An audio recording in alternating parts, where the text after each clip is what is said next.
Hey everybody, Adam here with Hometown Acres. Welcome back. It is about 35 degrees and kind of snowing, sleeting right now, but this is going to be the last day above freezing for the next 7 to 10 days, which means the pond is going to freeze over. And if you've been following the channel for the last couple years, you know that winter is our absolute favorite time of year. Around here, we like to really take advantage of the winter season and the cold weather, and we come out here to the pond and we do a little bit of ice skating, play a little bit of ice hockey. And even last year, we made our own backyard curling stone so we can come out on the pond and do a little bit of curling. If you've never tried curling, you probably have seen it on the Olympics. It's an absolute blast. It's so much fun. A question that seems to come up over and over again is, why is our pond so blue? Do we have some kind of crazy glacial spring that just puts out blue aqua water? The answer is no. It's regular brown muddy water, but we add pond dye to it to make it look more appealing to swim in the summertime. And in the wintertime, it is really cool.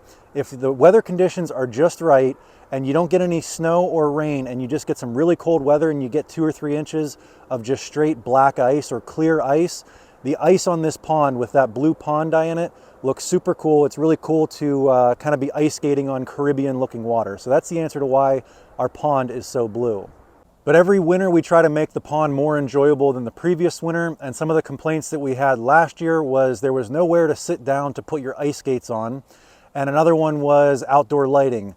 A lot of times we were using the lights on the side-by-sides or our friends' four-wheelers and stuff, and you'd always have to keep an eye on making sure that the batteries weren't going to go dead. So this year we got some outdoor LED work lights, and today we're going to work on building some benches down here that we can throw on the ice so people have a place to sit down to put their ice skates on. Now, if you don't have access to a sawmill like we do, I highly recommend using treated lumber, but considering we have access to a sawmill and this lumber that we made on the sawmill is way cheaper than what you'd buy at the store. I don't know if you guys have been seeing the price of treated lumber right now, but through the roof for the last couple years. So even though this is not treated, it's not going to last as long as treated. The cost is minimal, and for what we're using it for, if it lasts 3 or 4 years and then rots away, we'll just make some more. We've got the ability to mill our own lumber, so we're going to use what we have here.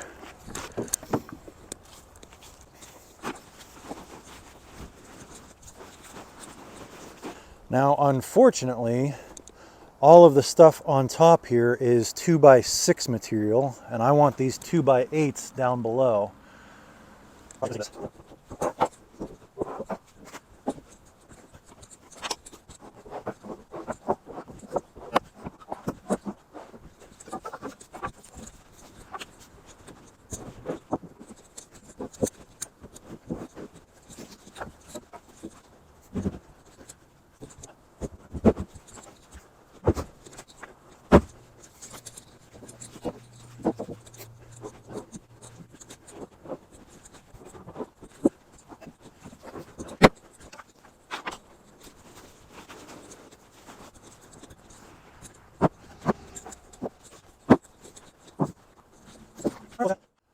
So I know this stuff looks pretty ratty right now. It's been sitting out here for probably 2 years, so it's good and dry, but just wait till we run it through the planer. This stuff's gonna clean up real nice.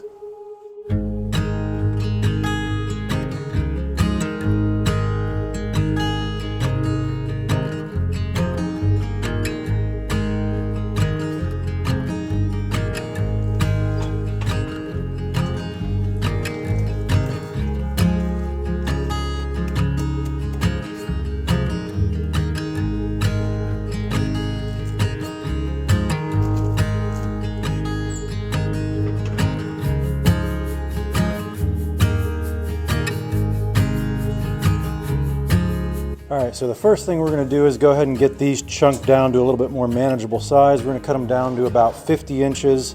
We're going to end up needing them about 48, but that gives us some room to play with.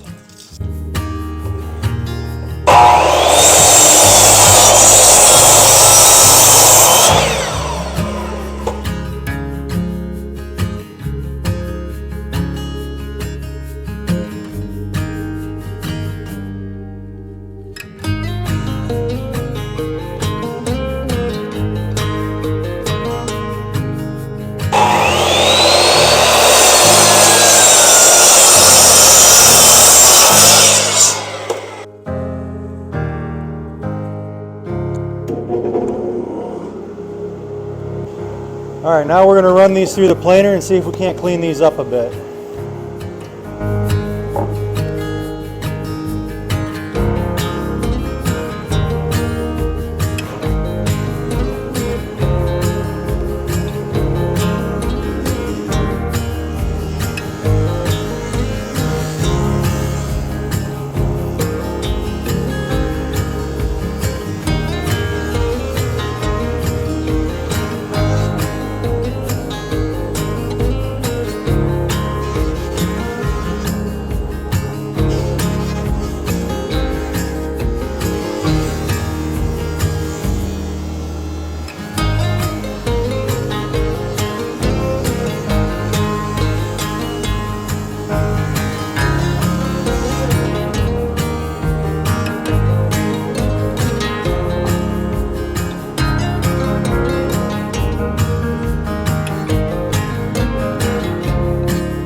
All right, so now that we got all of our boards planed down, we're gonna go ahead and get one edge joined on them, and I get to flex on you a little bit about my dust collection system that I made that I'm very proud of. And just makes me so happy that I took the couple of hours to make that. It makes switching from machine to machine that much more enjoyable.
And now that we've got our boards planed on two sides and jointed on one side, we're going to go ahead and use the table saw to square off that fourth side. So in case you're not familiar with common woodworking practices, basically we have this side that is flat through the planer, this side that is flat through the planer, and this side that is flat through the joiner. This is the only side that isn't flat right now. This is still rough sawn. So we know that the fence on the table saw is flat, the blade is flat, and these two are parallel to each other. So we're going to take our joined edge, and as long as we keep it tight up against this fence, this blade will keep this fourth edge flat and parallel to this edge here, and we'll have perfect true dimensional lumber.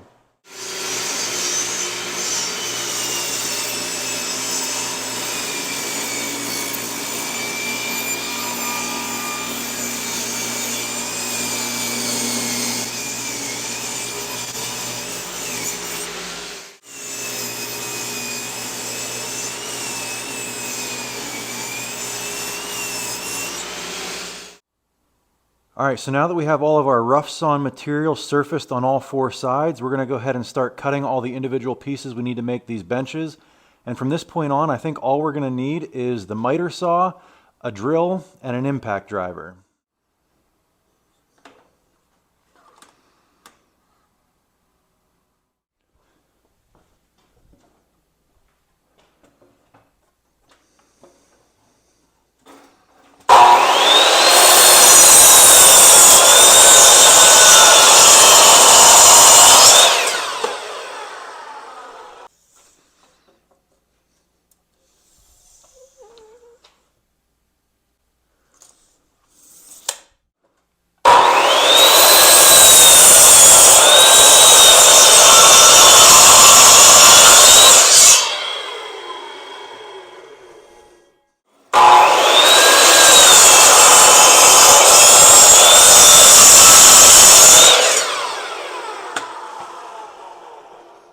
All right, so now we have our 4 legs cut. You can probably get an idea of what this is going to look like now with these 4 pieces. But we've got one more cut we need to make before we can start screwing this together, and that is a taper cut along the back side. I'll post a link in the video description to what I'm using as my reference. There's another YouTuber called Rogue Engineering that came up with the plans for this quick, easy bench. But yeah, unfortunately, the miter saw only has a 14-inch cut, and that cut's a little bit longer, so we're going to go ahead and break out the track saw to make that final cut.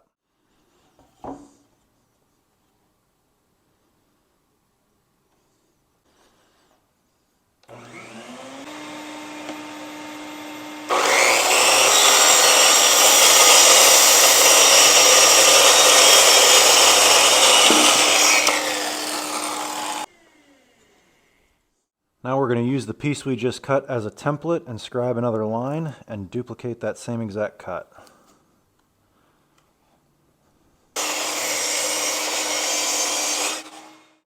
All right, now that we got the taper cuts done, we're going to go ahead and get these all laid out and screw them together. So we're going to pretend that this is our floor, and we're going to use that to keep our legs flat. If you're wondering about the spacing from here up to here, I believe it was 5 3/8 up is where you want this to meet here. So if you measure that and put a mark, you'll be able to get a pretty good idea of where that's going to be. I've got an extra spacer block under here to keep this flat as I screw this together. And we're just going to put 4 screws in.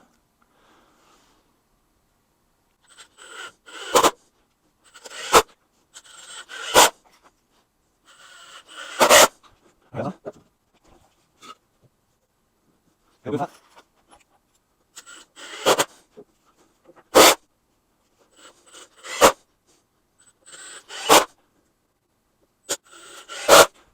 All right, let's stand them up and see how they look.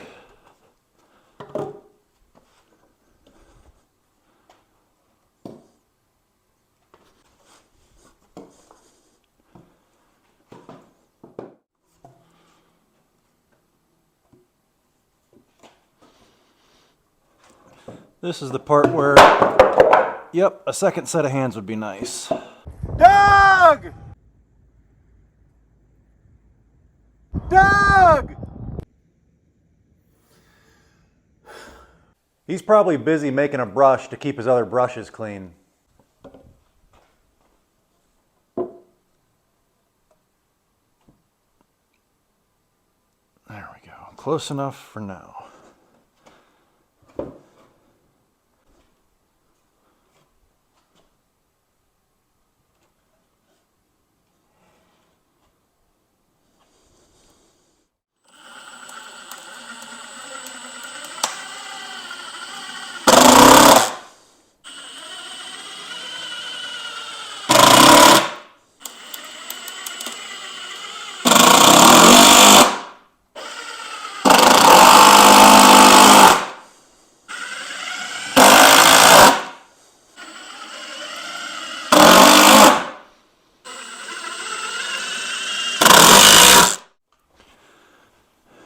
And last but not least, the finishing touch.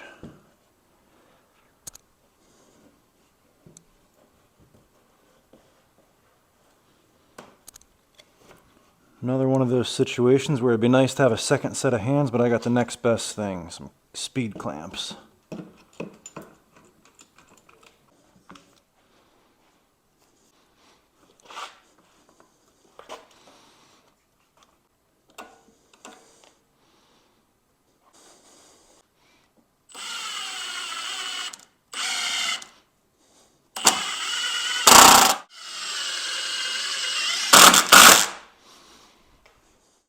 All right, time to try it out. Here's to hoping it doesn't break the first time we sit on it.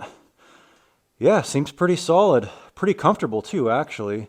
Like I said, I can't take credit for the plans for this. I will leave a link in the description down below to Rogue Engineering's YouTube channel. He's got a more in-depth, detailed view of exactly how to build this. I kind of just gave you the highlights. But yeah, I need to build another one. I wanted to build this one first as kind of my guinea pig before I started cutting lumber for the second one. So now that I've done this one and it worked out well, I'll be able to build the second one a lot faster. And then I want to get a coat of stain/water sealer on those. Like I said, I know they're not treated lumber, but some water sealer will help them last a few more seasons than if they went untreated. And then we'll get them down to the pond and get them ready for ice skating. All right, just like that, the second one is done, and we are ready for a little bit of sanding and some stain. So the product we're going to be using is this Olympic wood protector, stain and sealant all in one. It says it'll protect up to 3 years for decks, 5 years for fences and siding. As much as I would like to use this Avanti paint and stain sprayer that I got at Harbor Freight, it is about 25 degrees outside right now and there's snow on the ground. And I don't want to do it in here in the garage, so unfortunately we're going to be doing it the old-fashioned way with a brush. I am going to try to get every square inch of these covered, front, top, back, side, in between, just to protect them a little bit better from the elements because we are going to leave them outside. So it's going to take a little bit longer to do it by hand with a brush, but you know, maybe next spring or this summer we'll give them another coat with the sprayer to really get all the nooks and crannies.